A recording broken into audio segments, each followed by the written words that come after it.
Good morning. Happy Friday and welcome to Rising. We have a great show for you today. Amber, how you doing? Doing well. How are you? Good. I'm excited for the weekend. It's Valentine's Day. Love is in the air. Yeah, any big romantic plans? You know what? I pray Colin's going to surprise me. I haven't heard them yet. What about you? We're going to Nashville to see Clint Black at the Ryman. Nice. So you have the exact opposite. Big plans lined up and everything. I'm like, okay, let's see what happens. Jonathan's a big planner. Oh, good. Okay, Yeah. so are you more of the attendee in the relationship? Oh, yeah.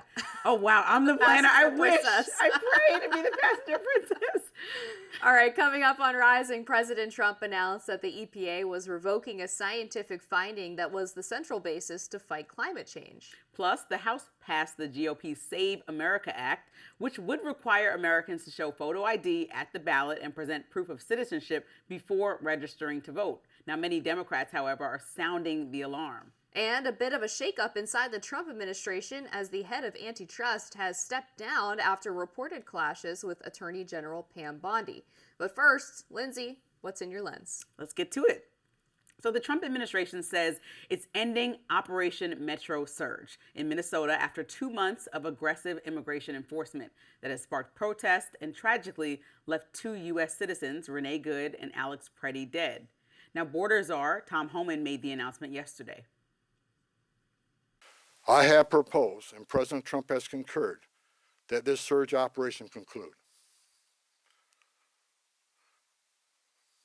A significant drawdown has already been underway this week and will continue to the next week.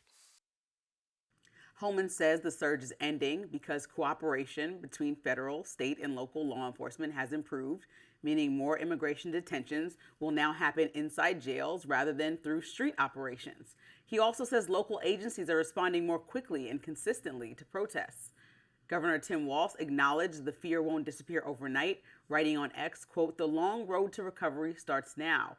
The impact on our economy, our schools, and people's lives won't be reversed overnight. That work starts today."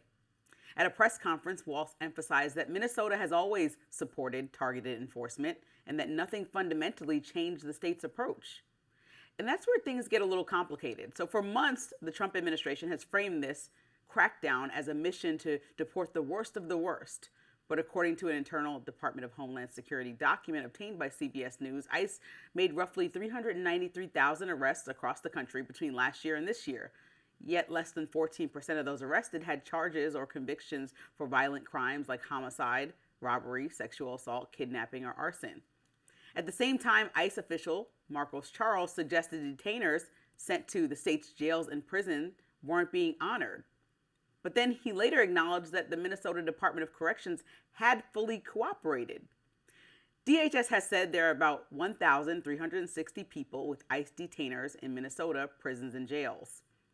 The Minnesota Department of Corrections says that number is closer to 300. Minnesota Department of Corrections Commissioner Paul Schnell pushed back forcefully, saying that ICE officials, quote, "continue to publicly repeat information that is inaccurate and misleading. This is no longer a simple misunderstanding." Now, since December 1st, the state has turned over 14 people with ICE detainers after they completed their sentences, according to CNN. It's important to note before an inmate can be turned over to ICE, they must complete their prison sentence.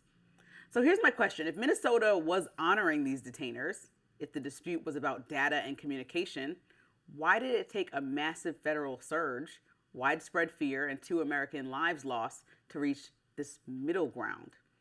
Republicans argue sanctuary policies tie the hands of law enforcement. Democrats argue the sweeps were overly aggressive and lacked accountability. Both sides have their talking points, but governance isn't supposed to be about proving a point. It's supposed to be about problem solving. Politics is hard, immigration is hard. But when cooperation was possible all along, and when the facts were this murky, escalation was not inevitable. It was a choice, and the cost of that choice is something Minnesota is now left to live with. All right, so let's get into this. I think a lot of people on the MAGA side are viewing this as a capitulation that the Trump administration has allowed the protests and the government officials in Minnesota to basically dictate their immigration policy But after looking at some reporting from independent journalist Julio Rosas, I actually don't think that's the case. What's most important, I think, to point out here is that they are not ending all enforcement operations in Minnesota, just the surge posture. So those extra individuals that were sent in to create this ability to respond to protests, to be able to have enforcement operations out in the community, that's what's ending, because now they're satisfied that the local officials are going to cooperate with the detainer requests, not just at prisons and people who are serving sentences, but also at the jails, which are run by the local law enforcement agencies as opposed to the Department of Corrections. So basically what they did, according to this report from Julio Rosas, is they exercised with this logic that if the local officials weren't going to cooperate, then they were going to send in a mass amount of federal law enforcement officials, and then they would have two choices. They could either watch their city have an effective government takeover from the feds, or they could choose to go ahead and cooperate and allow these tensions to fall. They chose the latter. Yeah, I think when people are looking at this, Tom Homan, who's the person that I'm mostly taking the information from because he did the press conference, he was kind of vague in saying conversations basically are happening between local law enforcement and federal officials that maybe weren't happening, that we didn't see. And I'll be the first one to say that Mayor Fry is very vocal, still condemning this whole thing. And I don't think that that is pushing us any way forward. I do think Tom Homan coming into the city did help de-escalate. But when I look at the fact that Minnesota and local officials have been, for at least since we know December 1st, according to the commissioner of the Minnesota Department of Corrections, Paul Schnell, have been cooperating and telling, ICE, listen, we said our policy remains largely the same from before you guys even sent the first group of ICE agents into our city. I don't really understand if nothing is really changing about the jail and prison portion, because I think that's where we agreed last week. Well, jails and prisons are operated by different individuals. So the Department of Corrections operates the prisons. The jails are where criminals are held, or alleged criminals are held basically when they're being charged, right? So that's done by local law enforcement, right? Not the Department of Corrections. So the state's largest jail operator, the Hennepin County Sheriff's Office, they released a statement and they said our policies remain unchanged. They said, quote, "We have not made any changes to the policies that guide our enforcement with ICE." So they're basically doubling down on what they were already doing. So what I'm saying is that the Department of Corrections is staying the same and cooperating. The head of the state's largest jail operator is saying we're not doing anything different. And so Tom Homan essentially is in the same battle with the jails and in the same partnership with the corrections department. So what can I don't we go think off the of? sheriff's office is being honest there, to be totally frank with you. But what Homan also said in his press conference yesterday was that they absolutely reserve the right to go back to surge enforcement if the local officials do not adhere to the promises that they apparently made to the administration behind the scene. They also had a lot of success while they were there.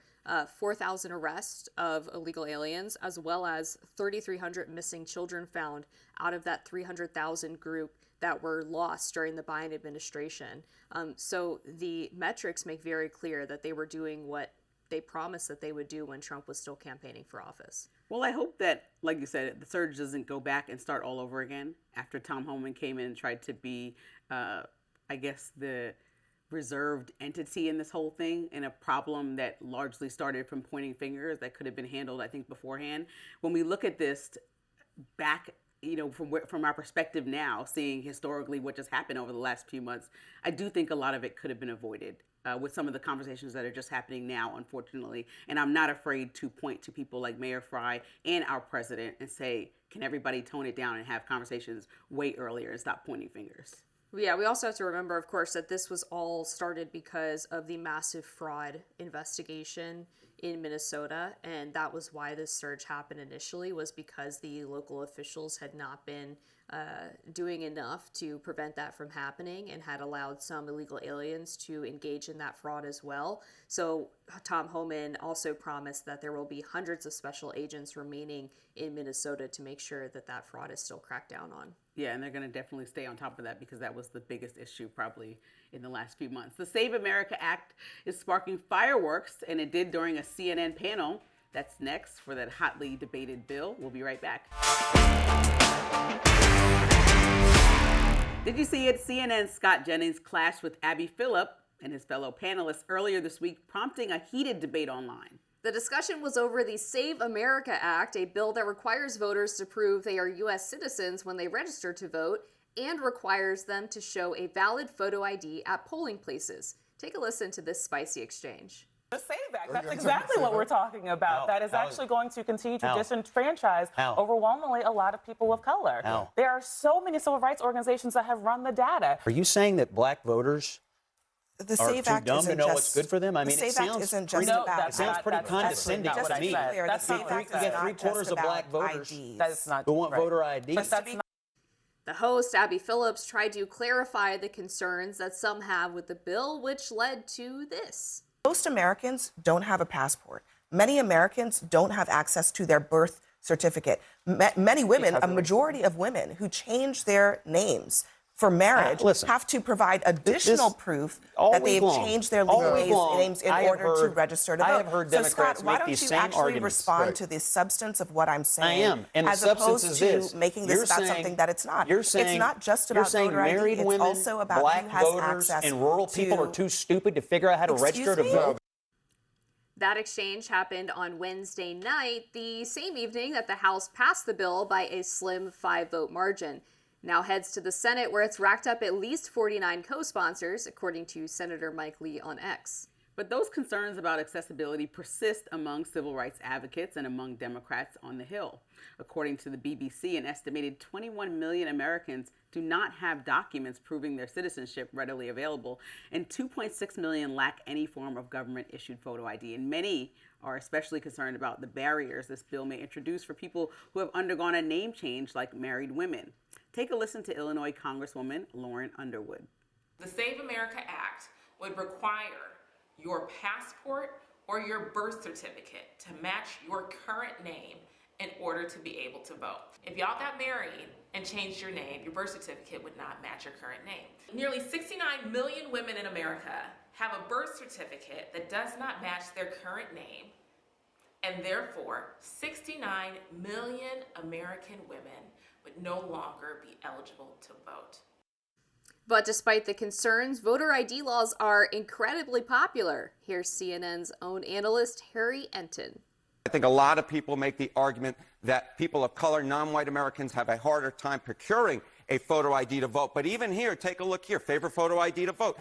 85% of white people favor it, 82% of Latino, 76% of black Americans favor it. So the bottom line is this. Voter ID is not controversial in this country. A photo ID to vote is not controversial in this country. It is not controversial by party, and it is not controversial by race. The president has also come out in favor of the legislation alongside big names like Elon Musk and even Nicki Minaj. The rapper and recent Trump ally has been seen active on social media, urging people to call their representatives to pass the bill despite not being a U.S. citizen herself. I think she said she is a U.S. citizen and she got her Trump gold card, so I'm not sure if we have that actually on record, but she said that she's been a citizen for a while, so I don't know what the actual deal is. I'm taking that from her X account. Yeah, good for her. Look, I love when people bring up the married women who changed their last name thing. Been there, done that. Mm-hmm. My maiden name was Athey. Changed it when I got married. And if you went through the process of changing your name, then you would have all of the documents that you need to register to vote. When you change your name, you have to get a new social security card. If you have a passport, you have to get a new passport. If you have a driver's license, you have to get a new driver's license. And throughout that process, you have to present your original birth certificate and then your marriage license, which is provided to you. You get 3 copies free when you file those with your local government office. So everything you need is right there. And you would have already had to do that, by the way, again, to be able to drive, to be able to get a mortgage, to pay rent, all of those things. So to me, bringing up the married women changing the last name thing is a little bit silly.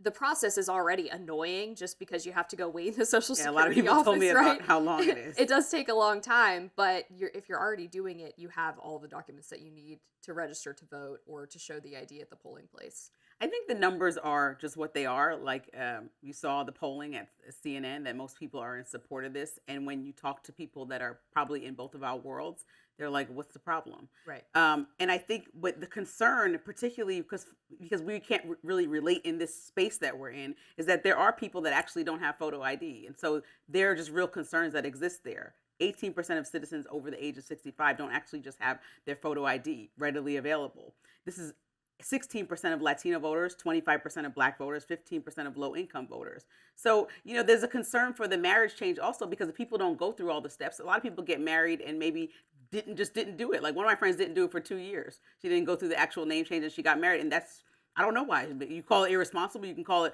wasting time. She didn't go through the proper documentation and get her license changed and all that stuff. She should, but she didn't. Well, and I but think in that case, she could still use her birth certificate because her name wouldn't have been legally changed. Right, if she has it readily available. And I think that even the law, if you look at it, it just appears to be neutral, right? It's just neutral to supporters. But when you think about the elderly voters, the low-income voters, recently married voters, or the rural voters, you have to remember that some people don't have their original birth certificate. They may not even have a passport to be like that second support of showing your identity. A lot of people in this country don't have their passport.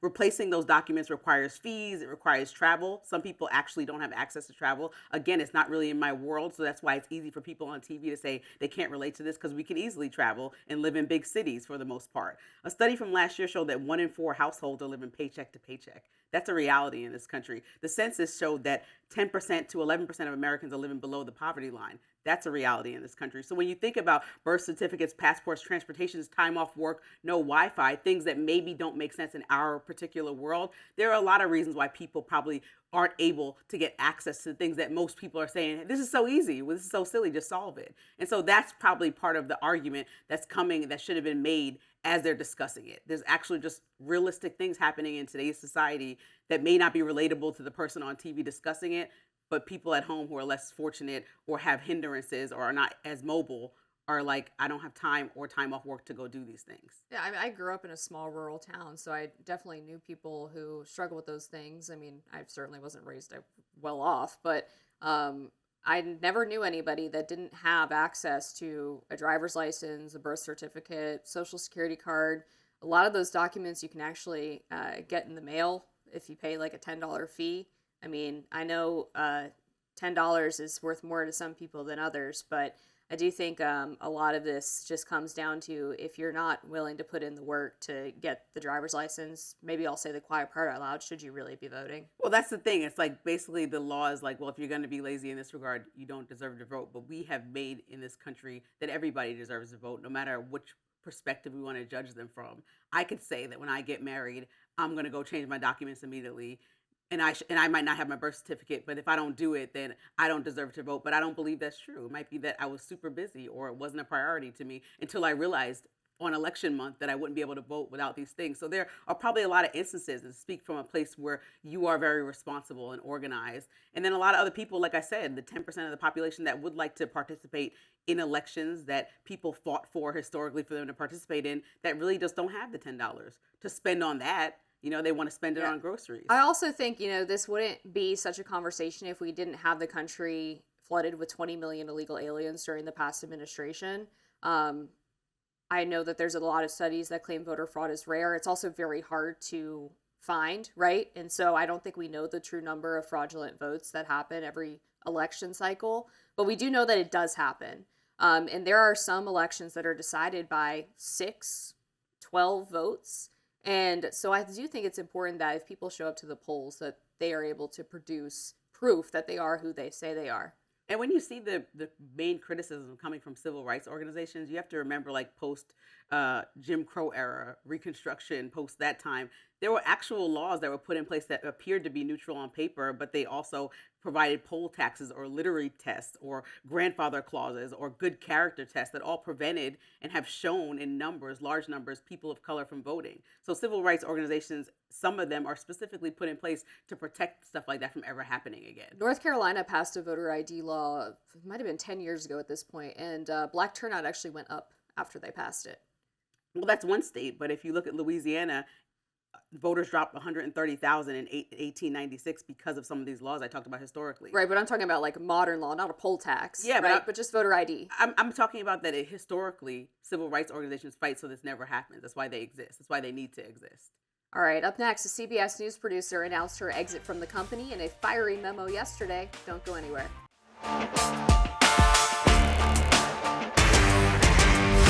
CBS News producer is jumping ship and shared a fiery letter against the network's leadership. After Bari Weiss became the new editor-in-chief, there have been reports suggesting some tension within the company. The producer who left, Alicia Hasty, wrote in a memo, "There has been a sweeping new vision prioritizing a break from traditional broadcast norms to embrace what has been described as heterodox journalism." Now, stories may instead be evaluated not just on their journalistic merit, but on whether they conform to a shifting set of ideological expectations, a dynamic that pressures producers and reporters to self-censor or avoid challenging narratives that might trigger backlash or unfavorable headlines. Hasty did not mention Weiss by name in her memo. The New York Post reported that about a quarter of CBS Evening News staffers have taken buyouts ahead of these impending layoffs. During a January town hall, Weiss told employees that if they didn't align with her strategy, which she includes focusing on revelatory journalism and investigative scoops, they could leave. Weiss added at the time, quote, "We have to look honestly at ourselves. We are not producing a product that enough people want." Oh man, listen, I am one of those people that was excited about the idea of Bari Weiss because of what she stood for, doing her own thing, owning your own business. I support that for women. I think that's a big deal. Her coming in there and being the age that she is, CBS being the company that it isn't with the ratings that it had at the time, could be a good thing. A lot of people have been critical about her tenure. I know that her short tenure, I should say, but I know that the event that we're talking about when she spoke to the whole staff, it seemed very direct. Obviously, we weren't there, but I believe the New York Times had audio from it and was like reporting how it happened. Editorial leaders have the right to set a vision. Yes. I think when you think about news and the impartiality of it and the trust that's been placed on CBS and the reputation that it's built, is it going to be to their detriment? We will see, because sometimes you just want to follow what the standard has been because you built the audience. She's saying the audience is not large enough that they built current days to sustain itself. So business is still business, but news kind of separates itself from business. It doesn't matter how many people, like with the Wall Street Journal, is that the one that all the Washington Post, where they fired Washington Post, everybody? they fired everybody. Yeah, Jeff Bezos is saying like, I can't pay for this just Right. to pay for it. But some people are like, no, this is what journalism is about, right? So there's this friction between seeing this continue on and people that are like about the dollar. But I think that it's awesome that there's Substack, newsrooms are changing, and people can do their own thing. And I think this should be a time for everybody that looks at what Bari Weiss is plainly saying, that this is not the space for you, move on and go ahead and build your brand and move on. And that's fine to disagree with her. And if CBS goes all the way downhill, it remains to be seen. If it becomes the new kid on the block and beats out ABC and NBC, which it hasn't done for years, that'll be awesome for them. We'll just see what happens. But all this back and forth, like, you are a private citizen that doesn't have to work at a private company. I think that's 100% correct. Especially your point about editorial vision. It is so important that everyone at a news publication is on the same page about editorial vision, the tone of the paper or outlet, the voice that they wish to project to their audience. All of that is really, really key to get people to buy into what you're trying to build. And Bari Weiss is offering a somewhat new editorial vision for CBS. This person who wrote this memo sort of disparaged it when she described it as heterodox reporting, but I don't view that as a disparaging term at all. Heterodox simply means we are entertaining different ideas across the political spectrum, and that's something that a lot of people feel these legacy media outlets have really been missing for the past 2-3 decades. And so I think Bari Weiss is right to say, if you're not on board with trying to do hard investigative journalism, to try to actually entertain different perspectives, then this maybe isn't the place for you anymore. And the word that stuck out to me from her message after she's leaving is the self-censorship part. Part of journalists' job is to not self-censor, right? They're supposed to ask tough questions and get uncomfortable. And so she feels automatically, even though we didn't see in that New York Times transcription of what happened at the meeting, her to say censor in this way, literally, if you feel like your integrity and if you feel like editorial integrity is being compromised by some of the censorship that you now feel like leadership is asking you to do, so that you don't cause friction for them exterior when it comes to business ventures, then you should leave. That's not. But also, it's a journalist's job to say, I'm not going to do that, right? If you're going to try to be impartial and objective, which I know is fleeting in today's news landscape. But if they're actually trying to accomplish that, then that's probably one of the core goals of it. So I get the journalist perspective that are getting frustrated if that actually is the case over there. Yeah, I mean, I think what we have to consider in this case, this specifically CBS, is that a lot of these journalists who have been leaking about Bari Weiss or who are releasing these memos or resigning from their jobs didn't say anything when the outlet would not allow one of the best investigative journalists of our time, Catherine Herridge, to look into the Hunter Biden laptop story. She has hinted at this for a long time, but it was just in the past half year or so that she straight up said that CBS tried to pull me off this story. They deliberately delayed my reporting and didn't allow me to chase down leads that I thought would have produced a really great piece of journalism. And then they let her go from the company during layoffs, even though she was one of their star reporters, and tried to seize her reporting records in the process. So it does seem interesting that we didn't have the same outrage from CBS employees then as we do now, just from Bari Weiss saying, let's try to be fair and unbiased. And at the very least, when she did come out with saying exactly what happened in the Hunter Biden situation, that was an opportunity for the same producers that are calling out any biases to do the same. Even if they didn't know it happening at the moment, when she made it crystal clear, if they were colleagues and allies of her in this journalism venture together, then that's a time when you're right, they should protect her. Now, the DOJ's antitrust chief, Gail Slater, is departing from her role, with reports suggesting that she was actually ousted. Stick around for that. The Justice Department's antitrust chief, Gail Slater, is leaving her position effective immediately. Slater made the announcement on social media Thursday, which sparked concern from some, as her division is currently tasked with reviewing the proposed merger between Warner Brothers and Netflix. Slater says, quote, "It is with great sadness and abiding hope that I leave my role as AAG for antitrust today. It was indeed the honor of a lifetime to serve in this role. Huge thanks to all who supported me this past year, most especially the men and women of the antitrust division." Although Slater's post doesn't make it totally clear, multiple outlets are reporting that she was forced out of the position rather than resigning on her own. A report from CBS News claims that Slater has had tension within the administration and especially with Attorney General Pam Bondi for several months. It reads, Trump officials believe Slater had undermined pending cases because of disagreements with leadership and had disobeyed requests, including to not embark on expensive travel to Europe and on other matters, two sources said. On one occasion, Slater angered Bondi when she traveled to a conference in Paris without following department rules on travel, prompting the department to cut off access to Slater's government credit cards, two sources told CBS News. Slater and Bondi were both leading the DOJ's examination of the $82 billion deal for Netflix to acquire Warner Brothers. There's also the $108 billion hostile bid that came from Paramount Skydance in an attempt to thwart the Netflix deal. The DOJ has launched a probe into the deal to determine whether it would violate antitrust laws. Now, Bondi put out a brief statement thanking Slater for her service, but many people were upset to hear the news, including Massachusetts Senator Elizabeth Warren, who pointed out that Slater had bipartisan support when she was confirmed by the Senate last year. Warren said in a statement, quote, "It looks like corruption. A small army of MAGA-aligned lawyers and lobbyists have been trying to sell off merger approvals that will increase prices and harm innovation to the highest bidder. Every antitrust case in front of the Trump Justice Department now reeks of double dealing. Ticketmaster stock is already surging. Congress has a responsibility to unearth exactly what happened and hold the Trump administration accountable."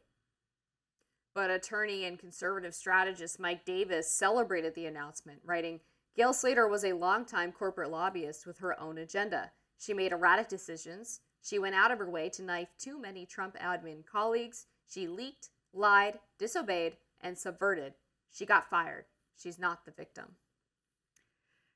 A lot going on here. Yeah, I think it's there's a lot of tea. And you have some reporting on it, but my biggest red flag of all of this is that Pam Bondi apparently has ties to a lobbying firm called Ballard Partners. And that represents some of the companies that are involved in some of these pending deals that they're overseeing. And so if somebody was being a hindrance to these deals going through in an ideal way for Pam Bondi, and then now they're ousted, that should cause concern for everybody, especially because the populist antitrust movement is something that was not corporate friendly. There were both Democrats and Republicans that were on board with her confirmation, with the confirmation of Slater. And some of the ideas were that Republicans were frame it as anti-big tech, which I know Robbie hates, and Democrats frame it as anti-corporate consolidation. And so everybody was kind of on the same page that there should be some kind of watchdog to make sure that we're staying within this populist wheelhouse where actually both sides can agree. And now that seems like it's gone, and I'm not even sure what MAGA's stance is on this because there's conflicting within the party. What do you like to happen here? For corporate interests to be most prominent in our government and the things that we do, which will ultimately probably affect all consumers poorly. Yeah, so I think looking at the 10,000-foot view, there are a lot of people in the MAGA movement who are frustrated with the seeming corruption of the Trump administration, and they don't like how much play private companies have been able to have with the president and seemingly influencing his policymaking. But I think on this specific issue, the Gail Slater issue, things are a little bit more complicated because she has her own history of doing some things that are not quite populist. For example, she was working as general counsel for the Internet Association, which was an organization that represented big tech to defend them from anti-censorship cases. She also lobbied in favor of big tech's views on Section 230 against Trump's reforms in 2017, was listed as a member of the Transatlantic Working Group, which advocated for regulating hate speech and viral deception online. Other members included representatives from Google, Jigsaw, and Microsoft. So she has her own history of being a little bit very pro big tech, which is interesting. Then she became apparently this big populist antitrust champion. She was actually a very close advisor of J.D. Vance, and I do think it's notable that Vance has not come out in defense of her throughout all of this and has chosen to sort of wash his hands of the situation. If there's anyone who I think is a true populist on the big tech issues, it's probably the vice president, but he has chosen not to stand by his once ally. Now, our reporting at the Daily Caller, according to several people both in and outside of the administration, indicates that she did in fact take an unauthorized trip to Paris, that she allegedly lied to Pam Bondi about a controversial merger, and was repeatedly leaking to the press about divisions within the antitrust team at the DOJ. She was given a decision to resign earlier this week or be fired, and so that was where the resignation came from.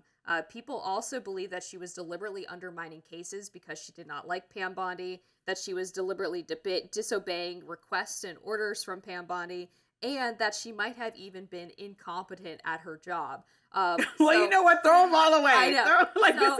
You had a list that I was like, okay, more. Like, this is a lot. Yeah, and there's more in the report, too. I encourage everyone to go read it. And this is all, like, alleged right now. We're going to figure out what's actually true. And look, one thing that is always important when evaluating anonymous sources is what is their motivation, right? And so we took great care throughout this reporting to not just get like the pro Bondi side or the pro Slater side, but we talked to, I believe, about at least half a dozen people who are on various sides of this conflict to try to get a full picture of what exactly was happening before we ran this report. But I think generally speaking, my gut feeling coming out of this is that was Gail Slater ideologically aligned with the sort of populist MAGA antitrust stuff? Yeah, I think she probably was. But it seems like in this role, she ended up becoming insubordinate, disobedient, wasn't following what leadership wanted her to do, and perhaps was trying to ratchet up tension between these two different factions in order to serve herself. And when you are running, obviously, the executive branch, you can't have somebody sowing discord internally.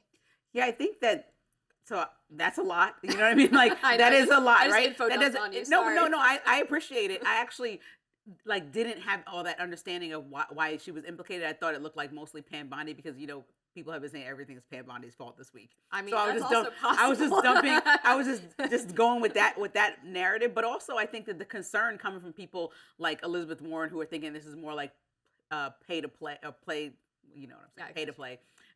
is that when you are getting rid of like a career antitrust professional, which I thought she was prior to understanding the reporting, and it's all alleged, is that where do we go from here? Are corporate interests now the most heavily involved? And then everything that this administration campaigned on is being like the outsiders, like against the bureaucracy, like that doesn't stand in the face of allowing now corporate interests to determine rules that are going to directly affect the everyday American, right? And so that's what people need to understand. Like some of the job was to bring those monopoly cases forward, make sure they're not going to take advantage of Americans. There are actually things that are happening right now that you go on X and see people complaining about. Ticketmaster, inflation of prices.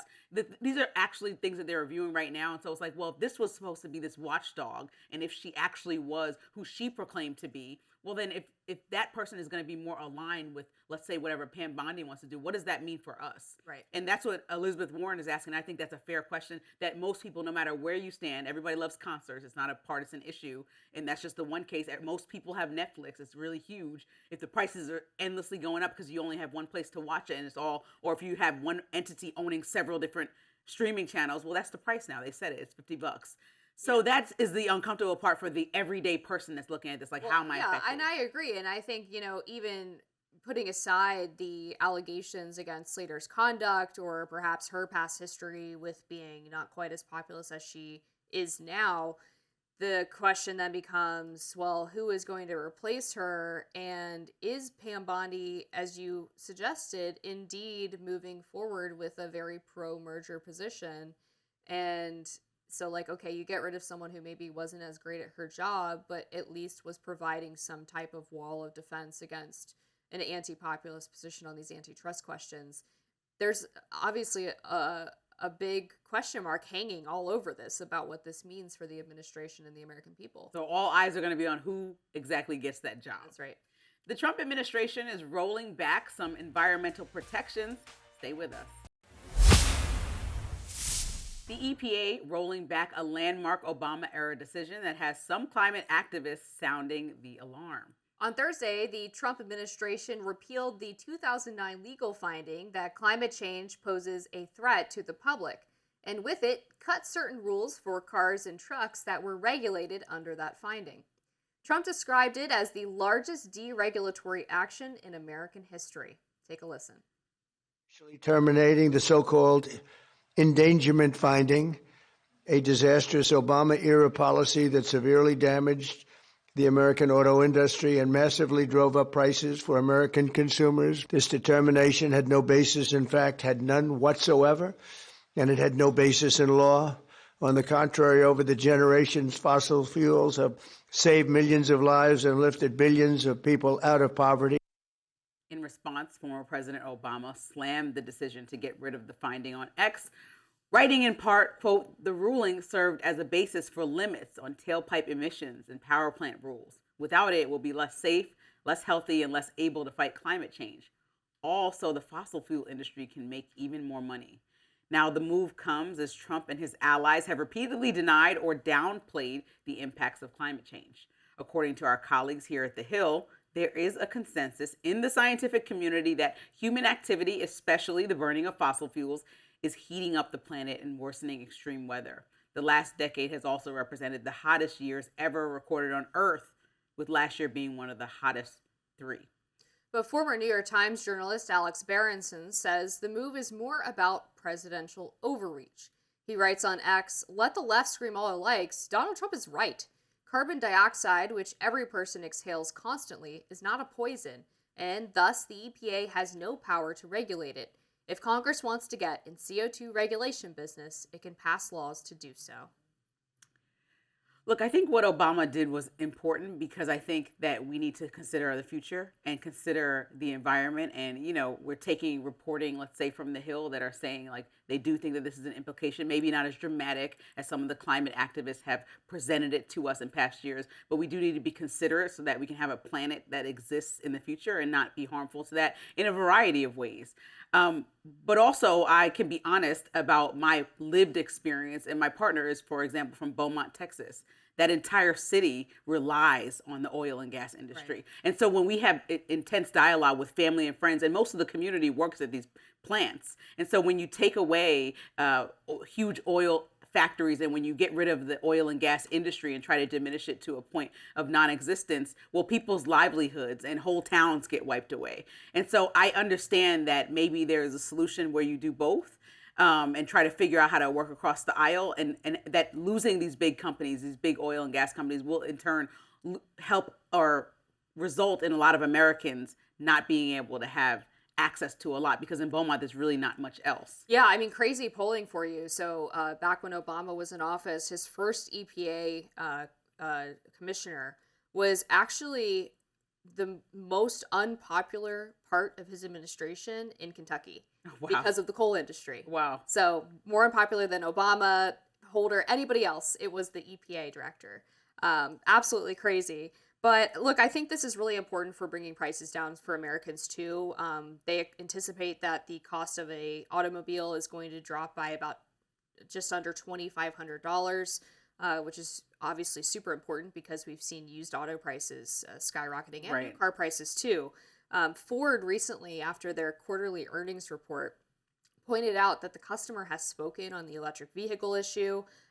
They basically leveled out their customer base, and they lost a bunch of money because they went all in on this EV push, and now they're regretting it because the markets just aren't supporting it. And so I think it's a little bit ironic for Obama and some of his compatriots to say, well, this is just helping the fossil fuel industry. Well, what was his regulation doing? Helping the clean energy industry, right? So it's just a choice of who you're really benefiting here. And I would rather personally benefit the ones who are producing cheaper, more reliable energy so that grandma can heat her home in the winter. Yes, my grandmother does still use. Yeah. Yes. It's. So I mean, true. it's tough. My mom has a heat pump. They're terrible. They're like, oh, they're cleaner, but they don't heat your house. It's total BS. But then the other point of this too is that all we did when we moved to our big clean energy push was we imported our energy that was from fossil fuels, natural gas, etc., from countries that were producing it in a much dirtier way than we would be here in the United States, like Saudi Arabia, China, and Russia. So it was just the trade-off was that we were actually getting dirtier energy from other countries instead of just producing it here ourselves in a much safer way. I would love if there would just be some accountability within these businesses, because I know that money is always the motivating factor for the most part, and profits are they need to be met in order to have a business in the first place. But the car companies should figure out ways to gradually reduce pollution on their own. It shouldn't just be like, this is taken away now, do your thing, whatever, as dirty as you want to make the environment. I think that there should be like a moral obligation to care, and maybe there should be some standards. So maybe it's not the Obama era standard, but we figure out how to hold them to some standard. I also think that the Biden administration said they expected these rules to cut billions in tons of carbon emissions by 2055. So how close were we to that? I'd like to see the reporting of, how far we've gotten, and then see, okay, well, if it wasn't effective, then it wasn't effective. Let's talk to the experts about that. But if it was slightly, let's figure out how to still implement some of these things and move forward. Yeah, I mean, I would also like to know whether or not these things were working. Up next, California Representative Khanna warns of struggling U.S. healthcare system after the death of actor James Van Der Beek. We'll be right back after this. Congressman Khanna is shedding light on what he says are the country's healthcare perils by pointing to the death of Dawson's Creek star James Van Der Beek. Khanna wrote on X, quote, "Today we lost James Van Der Beek at 48 after a courageous battle with cancer. Tragically, even a beloved actor's fight left his young family drowning in medical debt and struggling to stay in their home. At this very moment, federal Medicaid cuts are stripping healthcare from millions of Californians. More than 2 million could lose coverage this year alone. We are generating more wealth than at any point in human history, but we still refuse to guarantee health care to every American from the day they are born. This is not just a policy failure, it's a moral crime. It's time to pass Medicare for all and put human dignity ahead of human greed." Actor James Van Der Beek, best known for his roles in Dawson's Creek and Varsity Blues, passed away on Wednesday morning. Van Der Beek made his acting debut on Broadway at the age of 15 and went on to star in various TV productions and films. His breakthrough role came in 1997 when he landed the role of Dawson Leary on Dawson's Creek. The 48-year-old was struggling with stage 3 colorectal cancer for the past few years. His death was announced through an Instagram post from his official account shortly after his wife, Kimberly Van Der Beek, shared a link to a GoFundMe account via Instagram. The GoFundMe reads, "The costs of James' medical care and extended fight against cancer have left the family out of funds. Your generosity will help cover essential living expenses, pay bills, and support the children's education." The page added, quote, "Every donation, no matter the size, will help Kimberly and her family find hope and security as they rebuild their lives." As of Thursday evening, more than $2 million has been raised, which I suppose is nice, but obviously belies the fact that Sony Pictures, which makes hundreds of millions of dollars off of Dawson's Creek, apparently did not help this family. And of course, there's the question of reforms to the health insurance system. I mean, one of my big issues with Medicare for All is, would he have been waiting for treatment? Because we hear in other countries that do have these government-run systems that wait times are really intense. But hearing some of his words before he died, he talked about actually how the cancer diagnosis was the best thing that happened to him because it changed his perspective on life. He really prioritized spending time with his 6 children. And so I just hope everyone is going to say a prayer for that family and for those kids. It sounded like he was a really wonderful husband and father, and it's a big loss. Yeah, I remember when the news came down, I'm like, 48. He's so, we were So young. So it's really sad. And it's really sad when you think about cancer. It's very expensive. So even if you do have medical insurance, I think just the high deductibles, if you go to an out-of-network doctor, say you want the best of the best. And I have a recent experience with this because my friend recently passed of cancer about a year ago, but she also had a GoFundMe. And not because her family wasn't comfortable or she didn't have a well-paying job. It's just because all of the costs surrounding getting her to Houston, where some of the best cancer centers are. Not being able to work. Right, she wasn't able to. So there's a lot that goes into it. And I just feel for this family. I saw that sometimes in these tragedies, you see the best of people. And I'm really, like you said, Sony Pictures holding them to the fire. What are you doing? But you see like Steven Spielberg and other actors who have benefited from the same career path that James did, giving what they had since they have benefited so much. But also, this is a time where if the healthcare system obviously is an ongoing conversation of how to be better, big companies can figure out how to better protect people. And if it's not that their particular plan, just jump in. And that's what happened for my friend. Her company just said, you don't even go on medical leave. Once they realized that the family needed help with the GoFundMe, we're going to continue to pay out her salary until she passes. That's awesome. And that's a beautiful thing. And I think that Sony could do that also with as much as Dawson's Creek makes to this day. That's right. I completely agree. So, I mean, it's They're a sad messed story. up. Yeah. So, and I think with the healthcare for all, it's not a time for these conversations. I think just mourn the loss and just wait a minute. And I always say that about political issues or anything else, that it's really a time to pause and just send your condolences to the family. Absolutely. Well, that does it for us on Rising Live. It is still Friday, so happy Friday. Looking out for more exclusive YouTube content coming your way. Make sure to like, share, and subscribe to those YouTube channels so you don't miss anything from us. And for those of you who want to listen on the go, make sure you check us out via podcast. See you next week.